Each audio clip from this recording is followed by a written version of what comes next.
नमस्कार. तर पिंगा गं पोरी पिंगा या मालिकेच्या आजच्या भागात आपण पाहणार आहोत की मिट्टू घाईघाईत तिचा फोन शोधत असते, पण तिला तिचा फोन कुठेच सापडत नाही. ती खूप टेन्शनमध्ये येते. तेव्हा श्वेता तिला विचारते की काय गं, काय शोधतेस? तेव्हा मिट्टू सांगते की अगं माझा फोन सापडत नाही आहे. तेव्हा श्वेता म्हणते की अगं कुठे ठेवला आहेस, लवकर शोध, आपल्याला निघायचं आहे ना. आता प्रेरणा देवासमोर हात जोडून देवाला म्हणते की स्वामी, तुम्हाला तर सगळंच माहिती आहे ना, मी काय वेगळं सांगू, फक्त एवढंच म्हणेन की आमच्या वल्लरीच्या आणि मनोज भाऊजींच्या पाठीशी राहा. आता तितक्यात तिथे मनोजच्या आई बाबासुद्धा येतात. आता मनोजची आई विचारते की श्वेता, मिठू बाळा, वल्लरी तुम्हाला कुठे दिसली का? मला सकाळपासून कुठेच दिसली नाही आहे ती घरात. तेव्हा प्रेरणा म्हणते की हो गं, सकाळपासून दिसलीच नाही आहे ती, कुठे कुठे गेली असेल. तेव्हा श्वेता म्हणते की अगं तिच्यासोबत तेजाही नाही आहे. आता म्हणजे दोघी अशा अचानक कशा गायब झाल्या काय माहिती. मिठ्ठूसुद्धा म्हणते की अशा न सांगता लास्ट मिनिटला कुठे गायब झाल्यात दोघी. तेव्हा मनोजचे बाबा म्हणतात की मी काय म्हणतोय, तुम्ही फोन करून पहा ना त्यांना. आता प्रेरणा लगेच वल्लरीला फोन करते आणि फोन स्पीकरवर टाकते आणि विचारते की हॅलो वल्लरी, कुठे आहेस तू? आपल्याला जायचं आहे ना, कुठे निघून गेलीस तू अशी? तेव्हा वल्लरी म्हणते की तुम्ही सगळे निघा आणि लगेच कोर्टात पोहोचा, मी आणि तेजाताई तुम्हाला तिथेच भेटतो, असं म्हणून ती फोन ठेवते. आता मिठ्ठू खूपच वैतागलेली असते आणि म्हणते की लास्ट मिनिटला कुठे गेल्या या दोघी? तेव्हा श्वेता म्हणते की एक मिनिट, तिच्या डोक्यात ना काहीतरी असेल, त्या येतील वेळेत, आपल्याला लेट नको व्हायला, चला निघूया आपण. तेव्हा ते सगळेजण कोर्टात जायला निघतात. आता यानंतर आपण इकडे पाहतो की सर्वजण कोर्टात आलेले असतात.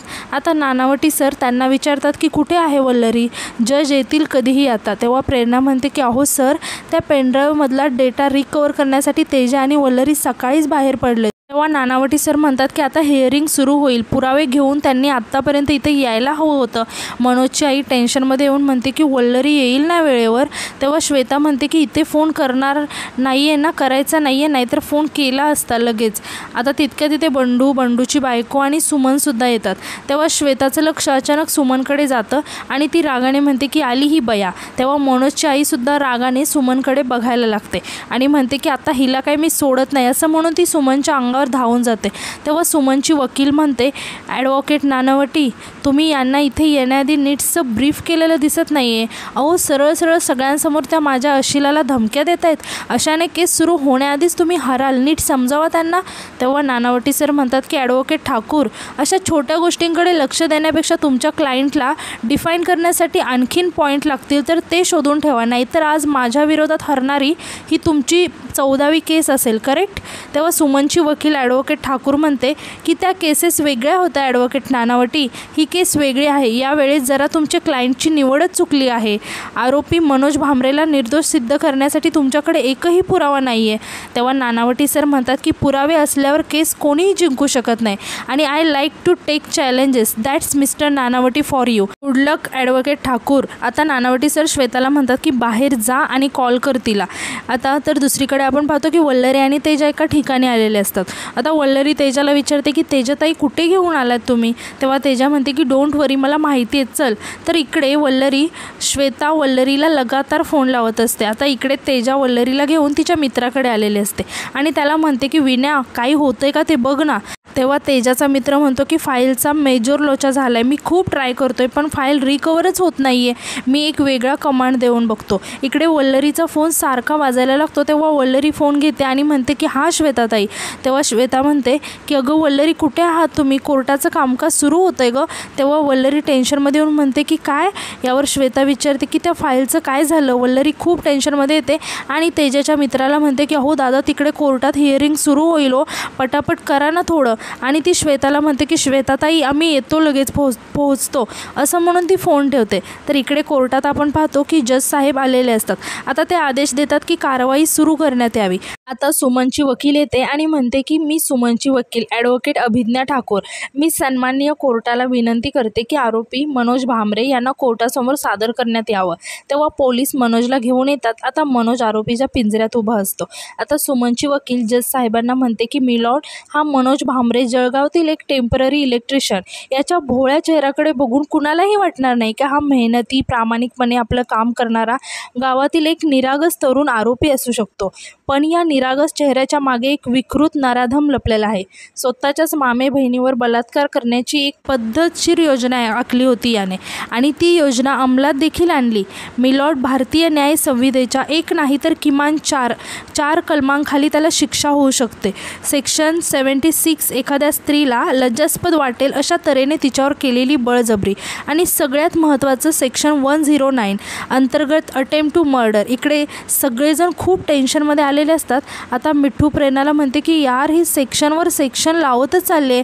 आता ॲडव्होकेट ठाकूर म्हणते की या सगळ्या कलमांखाली या माणसाला कठोरात कठोर सक्त मजुरीची शिक्षा व्हायलाच हवी मिलॉर्ड. आता नानावटी सर म्हणतात की ऑब्जेक्शन मिलॉर्ड, माझ्या अशिलावरचे आरोप अजून सिद्ध झालेले नाही आहेत. ॲडव्होकेट ठाकूर मुद्दाम कडक शिक्षेचा दाव घेऊन माझ्या अशिलाला घाबरवण्याचा प्रयत्न करतात. जज साहेब सांगतात की ऑब्जेक्शन सस्टेन आणि म्हणतात की ॲडव्होकेट ठाकूर तुम्ही न्याय देऊ शकत नाही, त्याच्यासाठी कोर्ट आहे. आता इकडे प्रेरणा खूप घाबरलेली असते आणि ती स्वतःशीच म्हणते की स्वामी अहो काय आहे हे. तर दुसरीकडे वल्लरी आणि तेजासुद्धा खूपच टेन्शनमध्ये असतात. आता तेजा तिच्या मित्राला म्हणते की विनू होतंय का काय. तेव्हा तेजाचा मित्र म्हणतो की होतंय, 50% फाईल रिकवर झाली आहे. इकडे वल्लरीसुद्धा खूपच अस्वस्थ झालेली असते आणि ती म्हणत असते की दादा लवकर करा ना, अजून किती वेळ लागेल. तेव्हा तेजाचा मित्र म्हणतो की मॅक्झिमम 15 मिनिट. आता वल्लरी हात जोडून देवाचा धावा करायला लागते. तर इकडे कोर्टात सुमनची वकील सुमनला सुद्धा आरोपीच्या पिंजऱ्यात बोलवते आणि सुमनला प्रश्न विचारायला लागते की सुमन पाटील मला सांगा की 10 फेब्रुवारीला रात्री तुम्ही कुठे होतात. तेव्हा सुमन सांगते की ते मी मनोजसोबत लग्नाला गेले होते. तेव्हा ॲडव्होकेट ठाकूर विचारते की कुणाचं लग्न होतं. मग सुमन सांगते की ते माझ्या लांबच्या मावशीच्या नातीचं लग्न होतं. तेव्हा ॲडव्होकेट विचारतात की किती वाजता होतं लग्न. तेव्हा सुमन सांगते की लग्न दुपारचंच होतं, पण काय आहे तिकडे जेवण वगैरे करून झाल्यावर आम्हाला संध्याकाळ झाली होती बघा.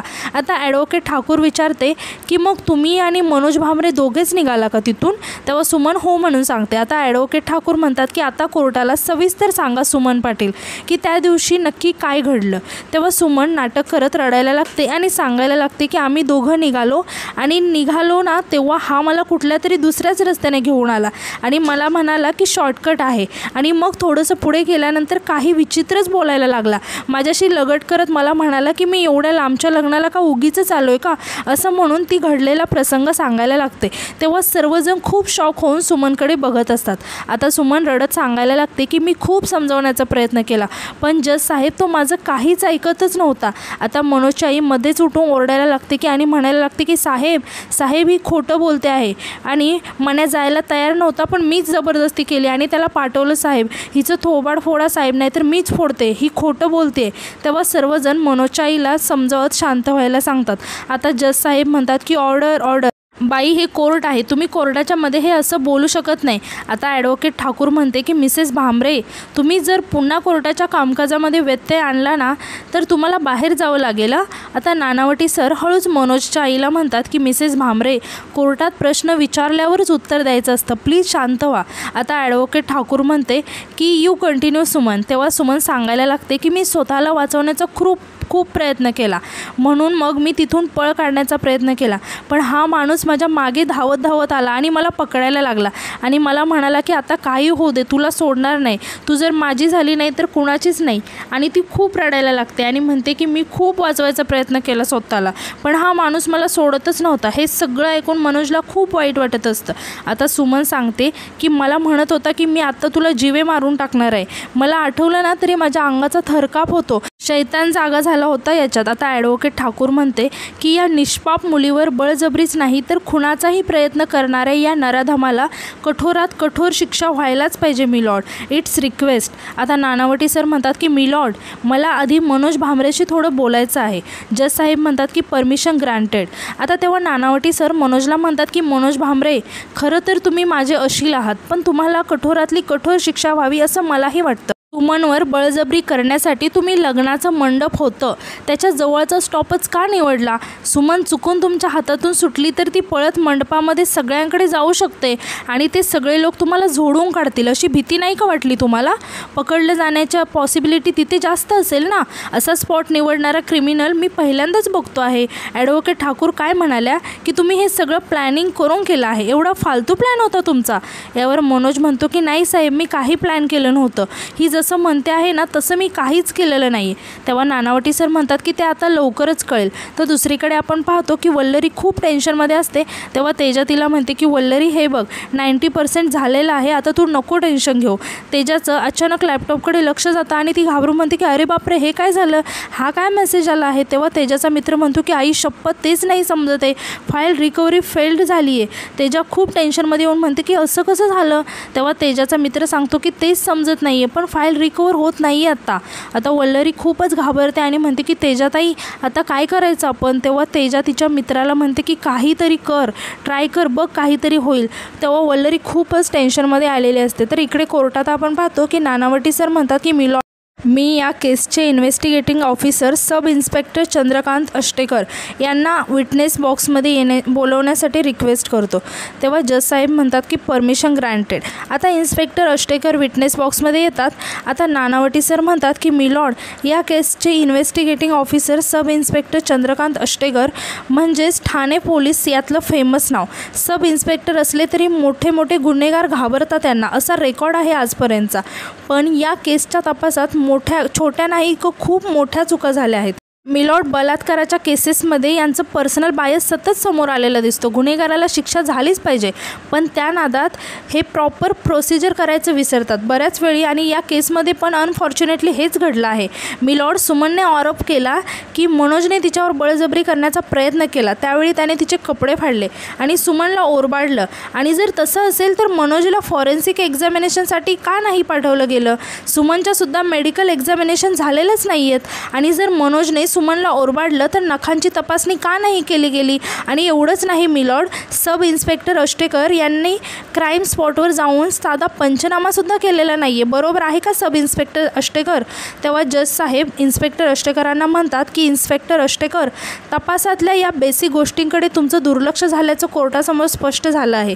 याचा परिणाम तुमच्या केसवर होऊ शकतो आणि तुमच्या करिअरवर सुद्धा. आता नानावटी सर इन्स्पेक्टर अष्टेकरांना म्हणतात की तुम्ही जाऊ शकता. मग इन्स्पेक्टर अष्टेकर तिथून जातात.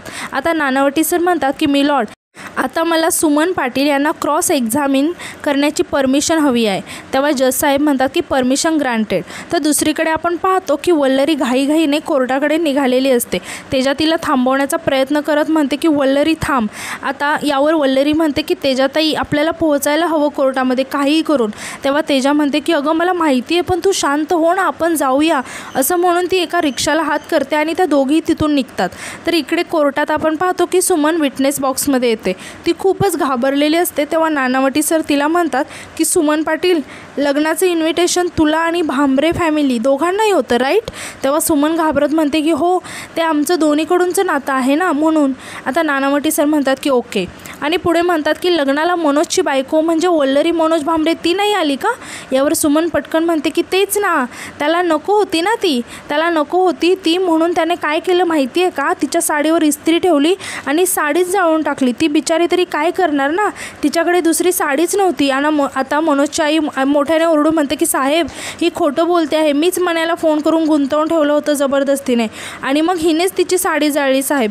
तेव्हा जज साहेब म्हणतात की बाई हे कोर्ट आहे, शांत राहा नाहीतर तुम्हाला बाहेर काढलं जाईल. सर्वजण मनोजच्या आईला समजावून शांत व्हायला सांगतात. आता श्वेता मनोजच्या आईला म्हणते की काकी आपल्याकडे वकील आहेत, तुम्ही केस लढू नका, जरा शांततेत घ्या प्लीज. तेव्हा नानावटी सर म्हणतात की मिलॉर्ड मला काहीतरी खूप महत्त्वाचं सांगायचं आहे. क्राईम सीनपासूनच लग्नाचं मंडप 10 मिनिटांवर होतं आणि पोलीस स्टेशन तब्बल 25 मिनिटावर. संकटात सापडलेली घाबरलेली एखादी मुलगी 10 मिनिटावर असलेल्या नातेवाईकांकडे जाईल की 25 मिनिटावर असलेल्या पोलीस स्टेशनमध्ये? आय थिंक नातेवाईकांकडे जाईल ना. तेव्हा ॲडव्होकेट ठाकूर म्हणते की ऑब्जेक्शन मिलॉर्ड, सुमन अतिशय घाबरलेली होती आणि घाबरलेली व्यक्ती कुठलं अंतर किती हे नाही बघत बसणार ना, वाट फुटेल तिकडे पळत सुटली बिचारे. तेव्हा नानावटी सर म्हणतात की एवढं सोपं नाही आहे ते. मुंबईमध्ये आलेली एखादी नवीन मुलगी बरोबर पोलीस स्टेशनमध्ये कशी काय पोहोचते? म्हणजे मोबाईलमध्ये पोलीस स्टेशनचा मॅप लावून धावत होती का? हे ऐकून मिठ्ठू खुश होऊन उठून टाळ्या वाजवायला लागते. सगळे मिठ्ठूकडे आश्चर्याने बघायला लागतात. मग मिठ्ठू घाबरून खाली बसते. तेव्हा नानावटी सर म्हणतात की मिलॉर्ड, हा एक खूप मोठा प्लॅन आहे. सुमनने लग्नाला जातानाच पोलीस स्टेशन कुठे आहे ते हेरून ठेवलं होतं आणि परत येताना मुद्दाम मनोजने जबरदस्ती केल्याचं नाटक करून मनोजला अडकवण्याचा प्रयत्न केला आहे. मिलॉर्ड, पोलीस तपासामध्ये खूप चुका झाल्या आहेत आणि सुमनचं स्टेटमेंट पटण्यासारखं नाहीच आहे. मी माझे अशील मनोज भांबरे यांना जामीन मिळायला हवा अशी विनंती करतो. हे ऐकून सगळे खूप खुश होतात. मात्र सुमन, बंडू आणि वनिता खूप टेन्शनमध्ये येतात आणि आजचा भाग इथेच संपतो. धन्यवाद.